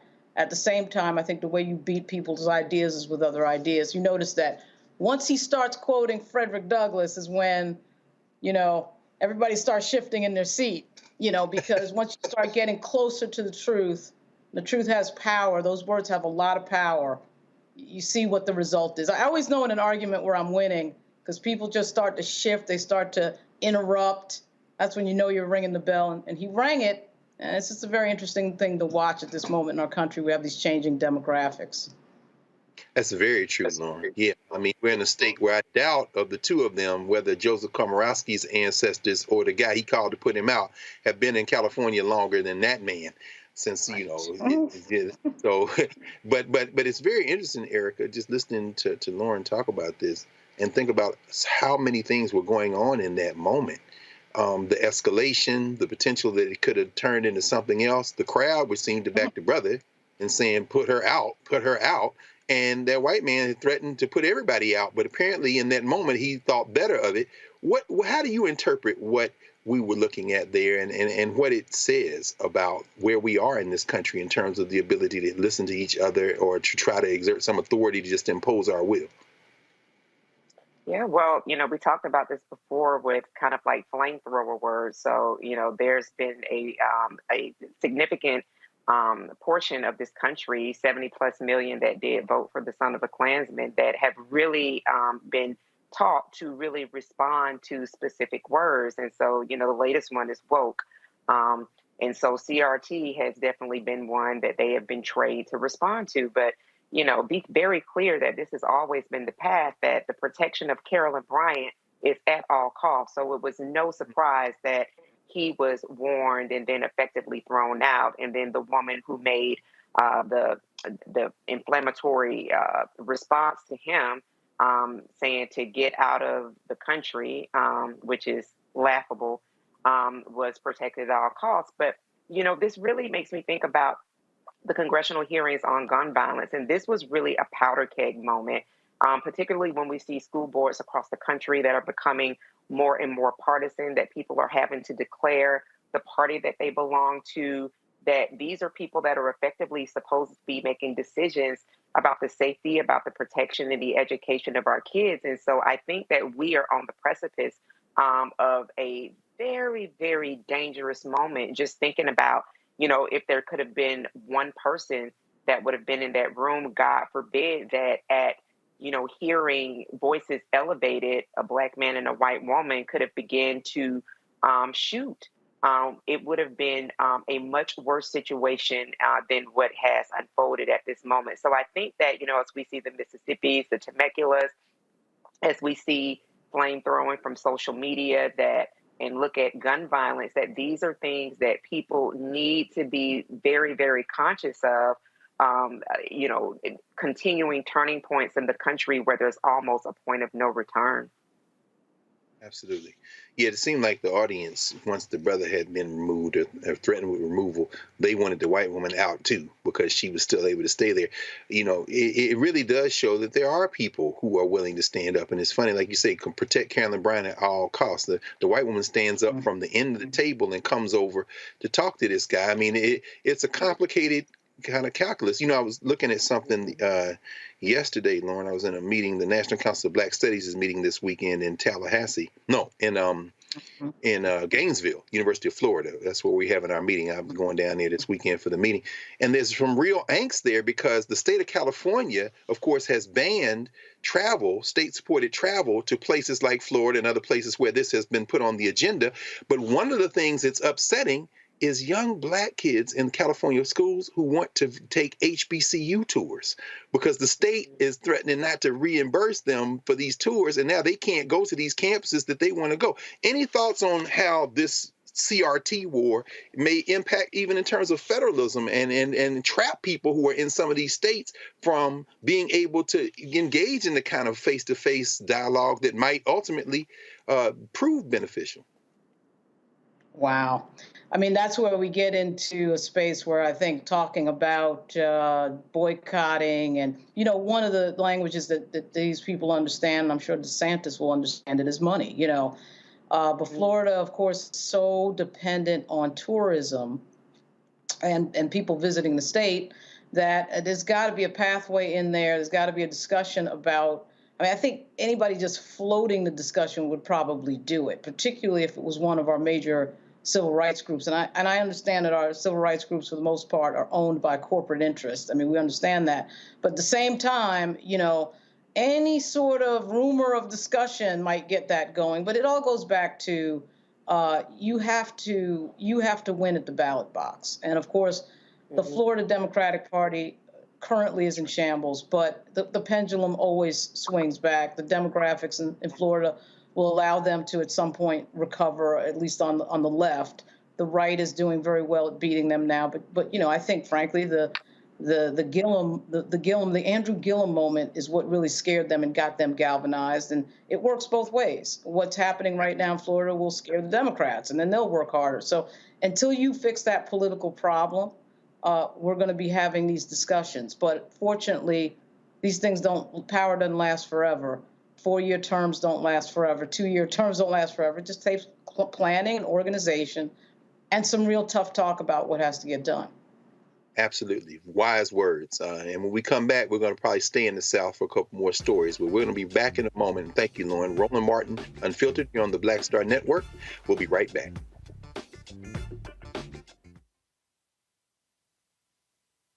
Hatred on the streets, a horrific scene, a white nationalist rally that descended into deadly violence. White people are losing their damn minds. As an angry pro-Trump mob storms the U.S. Capitol, we've seen We're about to see the rise of what I call white minority resistance. We have seen white folks in this country who simply cannot tolerate black folks voting. I think what we're seeing is the inevitable result of violent denial. This is part of American history. Every time that people of color have made progress, whether real or symbolic, there has been what Carol Anderson at Emory University calls white rage as a backlash. This is the rise of the Proud Boys and the Boogaloo Boys. America, there's going to be more of this. Here's all the Proud Boys, guys. This country is getting increasingly racist in its behaviors and its attitudes because of the fear of white people. The fear that they're taking our jobs, they're taking our resources, they're taking our women. This is white fear.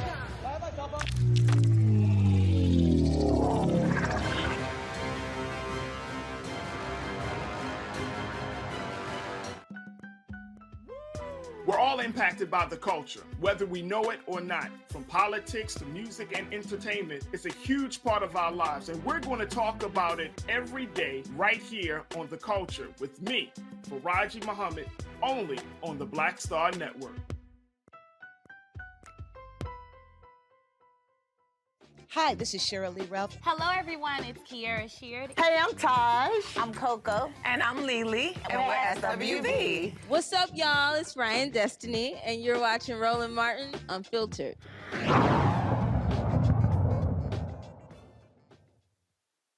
Welcome back to Roland Martin Unfiltered here on the Black Star Network. Remember to support the Black Star Network. Tell your friends, your family, wherever you are in the world watching this over-the-top streaming network. We're going to stay in the South. We're going to bring in Tennessee. We're going to bring in Georgia. We're going to bring in, by proxy, Alabama. And we'll probably even name check South Carolina. Let's do these in rapid robin fashion. And then we'll get Erica and Lauren to comment on any of the stories that resonate with them. First, from Tennessee. From the state of Tennessee, a FAMU graduate who did her undergraduate at FAMU and did her doctorate, her MD in Ohio, is about to become Vanderbilt's first Black woman neurosurgery resident. She's going to be in my hometown. Let's talk about some Black girl and Black boy magic that's happening. This sister will be the first in 148 years to put on the doctor's coat there since the opening of the medical school in 1874. Tamaya Potter matched for a spot in the neurosurgery position at the university's medical center in Nashville, Tennessee on March 17. Better known to medical students as National Match Day. Shout out to Meharry and Howard and the Morehouse School of Medicine and Charles Drew, where they matched as well. Thousands of graduate medical students all over the country learned where they would go there and do their residency training for the next several years. Tamaya didn't believe it, so she had to call and confirm. Vanderbilt trained his first neurosurgery resident in 1932, making Potter the first Black woman to join in 91 years. According to the Association of American Medical Colleges, only about 5.7% of physicians in the United States identify as Black or African American. The association found that there were only 33 Black women in the neurosurgical field as of 2018. Let's go to Georgia, where a Black editor was named to lead the Atlanta Journal-Constitution. The AJC named its first Black editor in its 155-year history. It's a shame we're doing these still breaking barriers at this late date. Leroy Chapman Jr. was announced as the new editor-in-chief after 12 years at the Atlanta Journal-Constitution. He's been serving as its managing editor since 2021. So as Lauren knows, he's been running the paper, so now he gets to be the editor. He will take charge of a new staff operating about over 125,000 print and digital subscribers and about 6 million unique online monthly visitors. Before coming to Atlanta, Chapman worked in South Carolina as a government editor at the state newspaper in Columbia and as a columnist and editorial writer at the Greenville News. The 30-year journalism veteran will succeed Kevin Riley, who plans to retire later this year. Our next story involving Amir Questlove Thompson, who is from Philly, but his people from Mobile, Alabama, as we found out as he helped work on the documentary on the Clotilda there in Mobile. One of the nation's most celebrated artists has found another creative outlet. Grammy Award-winning artist Questlove is launching his own book imprint at MCD Books, which is a subsidiary of Farrar Straus Giroux, FSG. Named in honor of the late artist Prince, Aua Books, as in that bird call that Prince and Morris Day and them used to do, will feature a mix of fiction and nonfiction that ranges from memoirs to books about music, history, and business. The first book to be released will be a memoir of the man, funk music icon Sly Stone. Of course, the title of the book, as we can all imagine, is about to be Thank You for Letting Me Be Myself Again, written with Ben Greedon. Next year, Questlove and Greenman will team up for another book, Hip Hop is History, an examination of hip hop's first 50 years. Questlove has already written several books on his own, including Mo Better Blues, Creative Quest, and Music is History. He also has a children's book on the way. Sisters, we're going to put one more conversation in the rotation, and this is coming from the current coach of the champion South Carolina women's basketball program, Philly's finest, the great Dawn Staley. We probably all saw her walking up and down the sidelines with a Cheney University jersey on last week. South Carolina women's basketball coach Dawn Staley decided to sport that jersey as some history in the Gamecocks' second-round March Madness game against South Florida. Staley wore this white and blue, number 44 Cheney University jersey. Of course, not only is Cheney the nation's oldest historically Black college and university, in 1982, its women's basketball team became the first and only HBCU to reach the Final Four of the NC2A tournament, ultimately falling to Louisiana Tech in the national championship game. Shout out to, of course, the great all-time coach of that team who went to Iowa and then Rutgers, Vivian Stringer. She was the women's basketball coach, and next door, John Chaney was the men's basketball coach at Chaney at the time. During the post-game interview, Dawn Staley was asked to explain why she wore the jersey. I think we got some sound. I'd rather have her tell the story if y'all don't mind, if y'all got it teed up. Tell us Yes, a little ma'am. bit about your Cheney jersey wearing today, just where you got that, and why you decided to rep them today. I just got this jersey. Somebody texted me and said they wanted to send. One of my friends texted me and asked me if I wanted a jersey. They didn't really ask me to wear the jersey. And I was, of course. I mean, I like the jersey. I like what it stands for. I like that it's a Coach Stringer who just had her a birthday on March 17th. Yolanda Laney, who wore this, not this jersey, but she's from Philly. Grew up, you know. She actually started leagues for us. Like when I was younger, we played in something called the DBL, and she was very much a part of creating that league to give younger players an opportunity to just come together and play in the summertime. So fond memories of that. I mean, Chaney State was the only HBCU to make it to a Final Four, and for them to be led by Coach Stringer, who opened doors that now I walk through. I mean, it was a truly honor to wear this jersey and to represent them. Sisters, I'm going to ask for you all to have any comments on any of those stories. I do want to mention, of course, as we know, that when South Carolina won the national championship a couple of years ago, as we saw, Dawn Staley cut down the net and took a piece of that net and gave it to every black woman coach who is coaching right now, including that young sister at Ole Miss who just won her game, because she said Carolyn Peck, when she won, became the first black woman, of course, to win the national championship. When they cut the net down, she sent her a string of it. And I should mention one other thing before I ask Eric. Maybe I ask you first, and then ask Lauren to comment on any of the stories. I want to mention, of course, congratulations to my friend and our sister Yolanda Pierce, who is currently the dean of the Howard University School of Divinity. She will be also going to Vanderbilt. It was just announced yesterday. She's about to become dean of the Divinity School at Vanderbilt University. So they're gonna get some good old black theology, my friend Yolanda Pierce. So, any thoughts on any of those stories, Erica? I'm so glad that we are ending the show in Black brilliance, because that is exactly who we are. When we see, it's been 91 years since there had been a neurosurgeon in Vanderbilt's history. When we look at, the AJC's history and having their first Black editor, it is not because we have not qualified. We are, in fact, the blueprint. And that this is really more of a mark on the history of this country, and that through every level of oppression, that our seeds still rise.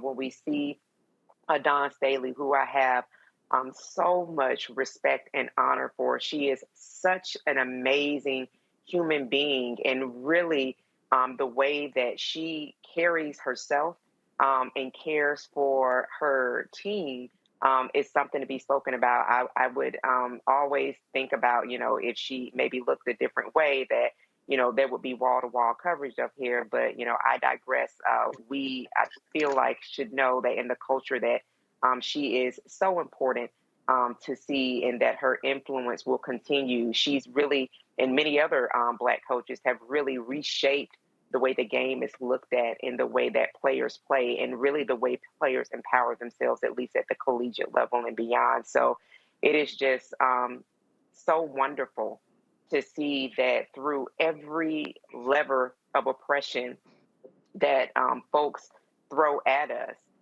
that still the seeds rise. It's just wonderful to end the show on such Black brilliance.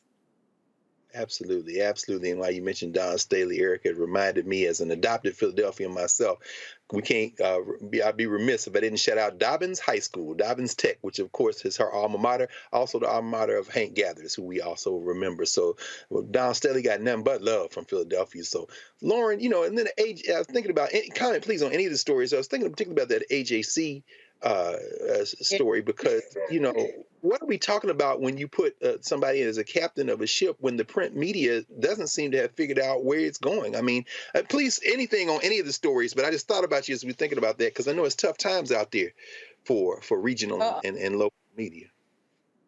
Very tough times because of Google and Facebook stealing all the ad money, basically monopolizing all the ad money.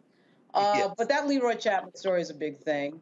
You know, 155 years, the Atlanta Journal-Constitution is 155 years old. I think the Washington Post is 157 years old, never had a black editor. They passed over Eugene Robinson, and in my view, passed over Kevin Merida, who's now the editor of the LA Times. So to see Leroy Chapman be at the top of the Atlanta Journal-Constitution, which is a storied paper, of course, in Atlanta, the Mecca, and that's a really amazing thing, because it's rare, very rare, that a black person is controlling the content of what goes on one of these platforms. I mean, the Washington Post right now doesn't even have a black person on their editorial board. It's a 8-person, I think, editorial board at the Post. And the city that some have referred to as Chocolate City, still majority black, though barely. And so for Atlanta to do this is huge. I mean, it is huge. I cannot tell you, as somebody who's been, you know, I worked at USA Today and ABC News, you get in these bigger newsrooms, and the higher you get, the whiter it gets, and usually the maler it gets. There is a woman who is a top editor at the Post and at Associated Press right now. But there's never been a black person in charge at the Associated Press or the Washington Post. The New York Times has actually done it, I think, twice, right? But even that isn't really, I mean, I think this guy, just looking at him, I don't know Leroy Chapman at all. I'll probably meet him at some convention, whatever. I don't know him at all, but I got to tell you, I'm sure he put in the time there to get to that position, because it ain't easy. It ain't easy at all. So that's great to see that. It's very interesting. Let's see what direction he goes to paper and see if he's kinfolk. We'll find out pretty soon. So that's right. You know. I know that's right. Well, we're going to wind ourselves to a close tonight. And of course, as always, it's such an honor and a pleasure to be with both of you, with Lauren Victoria Burke and Erica Savage. And thank you all, everybody in the control room, So we're going to end here, because you all made sure that nothing collapsed, and you are, as always, the backbone of the Black Star Network. So join us again tomorrow here on the Black Star Network for Roland Martin Unfiltered, and we'll see everybody tomorrow. Everybody stay safe. Folks, Black Star Network is here. Oh, no punches! I'm real revolutionary right now. Support this man, Black Media. He makes sure that our stories are told.